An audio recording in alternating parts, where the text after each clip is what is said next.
இஸ்லாமிய மார்க்கம் என்பது மனிதனுக்கு என்னென்ன ஐயப்பாடுகள் தோன்றுகின்றனவோ அவற்றையெல்லாம் நீக்கக்கூடிய நல்ல கொள்கைகளை கொண்ட மார்க்கம். இஸ்லாம் மார்க்கம் நபிகள் நாயகத்தினுடைய போதனைகளில் முக்கியமான ஒன்றாக கருதப்படுவது ஆண்டவனுக்கு இணை யாருமில்லை என்பதுதான். மனிதனை முழு மனிதனாக ஆக்குகின்ற மார்க்கம்தான் நம்முடைய இஸ்லாம் மார்க்கம்.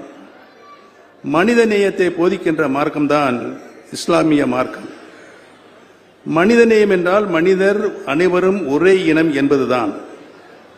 மனித நேயத்தை பற்றி எல்லோரும் பேசினாலும் அதை கடைபிடிக்கின்றார்களா என்றால் சில பேர் நிச்சயமாக இல்லை என்றுதான் சொல்ல வேண்டும். வாயில்லா ஜீவனிடம் கூட நல்ல பண்புகள் காணப்படுகின்றன. ஒரு பறவைக்கு கூட இன்னொரு பறவைக்கு உதவ வேண்டும் என்ற எண்ணம் இருக்கிறது.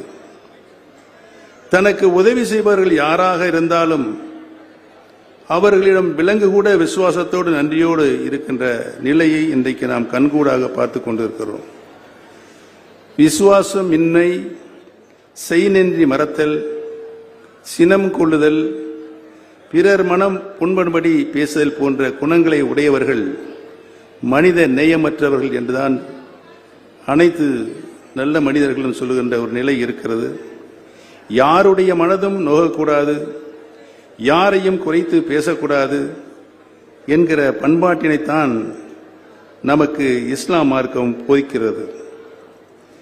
பெரியவர்களே, தாய்மார்களே, தன்னுடைய தாயை யார் பழிப்பானோ அவன் நரகத்திற்கு போய் சேருவான் என்கிறார் நபிகள் நாயகன் பெருமானவர்கள். உடனே ஒருவர் கேட்டார், நீங்கள் சொல்லுவது விளங்கவில்லை, யாராவது தன்னுடைய தாயை பழிப்பார்களா என்று கேட்டார். நீ இன்னொருவருடைய தாயை பழித்தால், இன்னொருவன் தாயை குறை சொன்னால் அவன் உன்னுடைய தாயை பற்றி மோசமான தகாத வார்த்தையை சொல்வான். அதன் மூலம் இங்கு யார் பழிக்கப்பட்டார்கள்?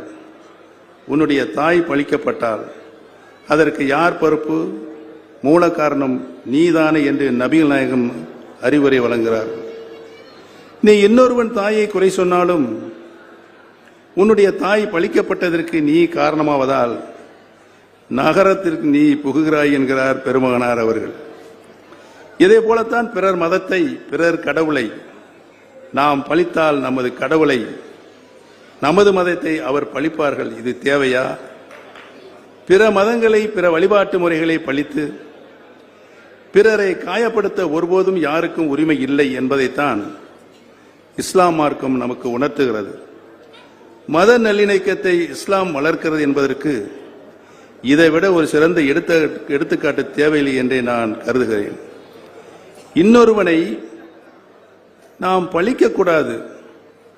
அப்படி செய்தால் அவர் நம்மை பழிப்பார். இப்படியே இந்த சங்கிலி நீண்டு கொண்டே போகும்.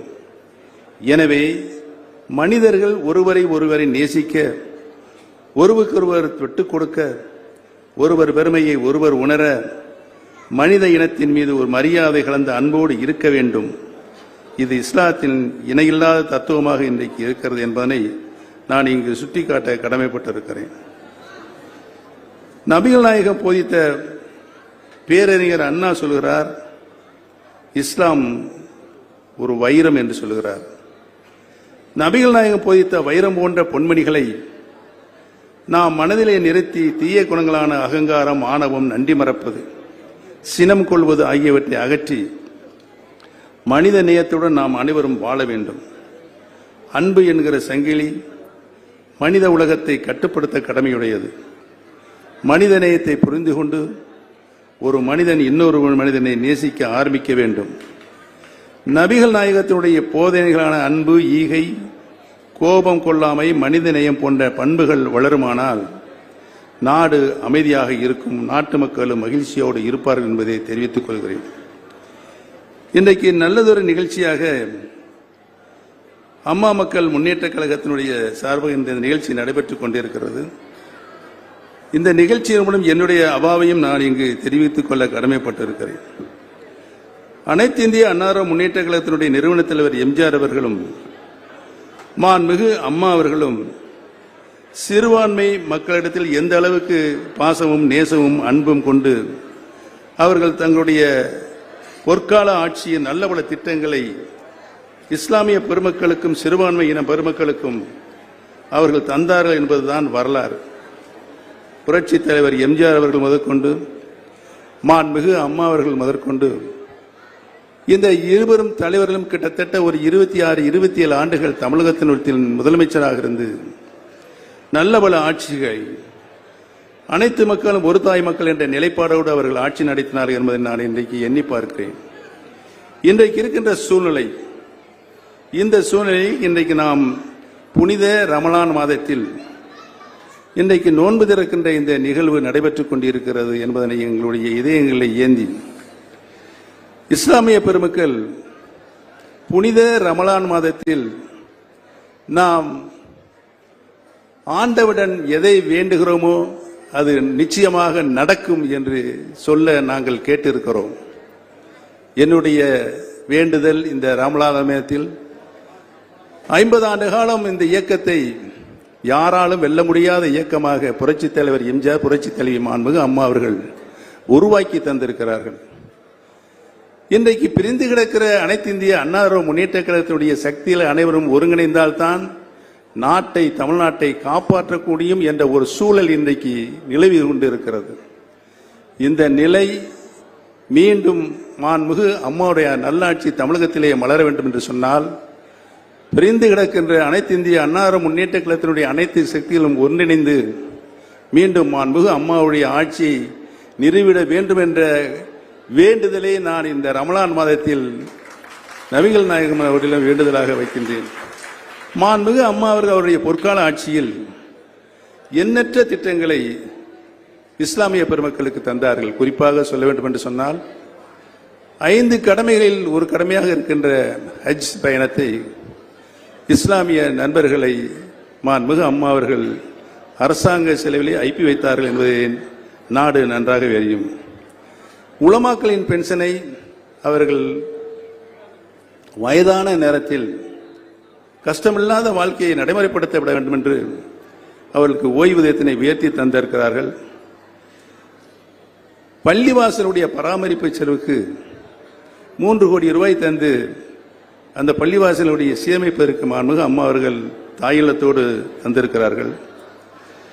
நம்முடைய நாகூர் தர்காவுக்கு சந்தனம் வேண்டும் என்று சொல்லும் பொழுது எவ்வளவு சந்தனம் வேண்டும் என்று மாண்புமிகு அம்மா அவர்கள் உடனடியாக அவர்களுக்கு அதை வழங்குவதற்கு உத்தரவிட்டு இன்றளவும் மாண்புமிகு அம்மாவுடைய திட்டம் தான் நடைமுறையில் இருக்கிறது என்பதையும், ரமலான் மாதத்தில் நோன்பு கஞ்சி செய்வதற்கு தேவைப்படுகின்ற அரிசி முழுமையும் தமிழ்நாடு முழுவதும் இருக்கின்ற பள்ளிவாசல்களுக்கு அரிசியை மாண்புமிகு அம்மா அவர்கள் தாயில்லத்தோடு தந்தார்கள் என்பதெல்லாம் நான் இந்த நேரத்திலே எண்ணி பார்க்கிறேன். ஆக அனைத்து மதங்களையும் நேசிக்கின்ற பாண்பு புரட்சித் தலைவர் அவரிடத்திலும் புரட்சித் தலைவி மாண்புமிகு அம்மா அவர்களிடத்திலும் அனைத்து இந்திய அண்ணா முன்னேற்ற கழகத்தில் 1.5 கோடி தொண்டர்கள் மத்தியிலும் இதயங்களும் இருக்கிறது என்பதை இந்த நல்ல நேரத்திலே தெரிவித்துக் கொண்டு, என்றைக்கும் நாங்கள் புரட்சித் தலைவர் புரட்சித் தலைவியில் வந்த நாங்கள் சிறுபான்மை இனம் பெருமக்களுக்கு நாங்கள் பாதுகாப்பு அரணாக இருப்போம் என்பதை இந்த நல்ல நேரத்திலே தெரிவித்துவிட்டு, உங்களில் ஒருவனாக நாங்கள் இன்றல்ல, நேற்றல்ல, இன்றல்ல, எந்த காலத்திலும் எந்த நேரத்திலும் உங்களோடு தோளோடு தோள் நின்று பணியாற்றுவோம் என்பதை இந்த நல்ல நேரத்தை தெரிவித்துக் கொண்டு, நல்லதொரு வாய்ப்பாக அம்மா மக்கள் முன்னேற்ற கழகத்தினுடைய பொதுச் செயலாளர் அருமை அண்ணன் திரு டிடிவி தினகரன் அவர்களுக்கு என்னுடைய நன்றியை வணக்கத்தையும் இந்த நல்ல நேரத்திலே தெரிவித்துக் கொண்டு, அண்ணா நாம வாழ்க, புரட்சித் தலைவர் எம்ஜிஆர் நாம வாழ்க, புரட்சித் தலைவி அம்மாவின் புகழ் என்றென்றும் ஓங்கு என்று கூறி நன்றி கூறி விடுபடுகிறேன். நன்றி, வணக்கம்.